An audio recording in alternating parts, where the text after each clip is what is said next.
अल्लाह वो माबूदे बरहक है कि उसके सिवा कोई इबादत के लायक नहीं।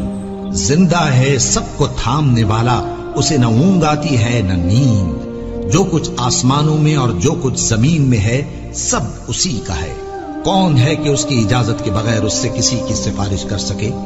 जो कुछ लोगों के रूबरू हो रहा है और जो कुछ उनके पीछे हो चुका है उसे सब मालूम है, और लोग उसकी मालूमात में से किसी चीज पर दस्तरस हासिल नहीं कर सकते।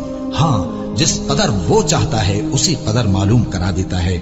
उसकी बादशाही और इल्म आसमान और जमीन सब पर हावी है, और उसे उनकी हिफाजत कुछ भी दुश्वार नहीं। वो बड़ा आली रुतबा है, जलीलुल कद्र है।